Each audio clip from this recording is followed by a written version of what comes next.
மஞ்சு ஒரு மாதிரி மூஞ்ச வச்சுக்கிறா, யார் மூஞ்ச பார்த்தும் பேச மாட்டேங்கிறா. நான் நோமோபோபிக் பொண்ணா? அது நம்மளெல்லாம் நம்ம அம்மா அப்பா தானே வளர்த்துக்கிறாங்க. ஆனா அதுவே போன் தானே வளர்த்துச்சு. ஒரு லைக் ஒரு ஷேர் வாங்குறது எவ்வளவு கஷ்டம் தெரியுமா?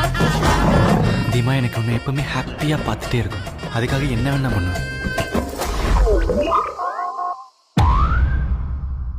பிரேக்கப். லைக்குக்கு என்ன அதிகமா தெரியும்? லைக்கு எல்லாம் தெரியுமா? அவன் என்ன கதர்னாலும் வைபாஸும் தீமாவும் சேர்றவே கூடாது. What bro? Very wrong bro. எனக்கு தெரியும்டா, உனக்கு நான் தான் கரெக்ட்னு. அவளை ஓகே பண்ணிட்டு முதல்ல ஒன்ன தூக்குறேன். நீ ஒன்னா பிராக்டிஸ் பண்ணி ஒரு நாள் என்ன இப்படி தூக்கிடலாம். ஆனா தீமா கிட்ட இருந்து என்ன தூக்கவே முடியாது. ஜாலி பிரபு. எங்க அண்ணனை தொடணும்னா என்ன தாண்டி தாண்டா தொடணும். இந்த லவ் மட்டும் இருந்தா பத்தாது வாஸ். இரு விட்டு வேணான விட்டு போலாம்ல வாஸ். போயிடு.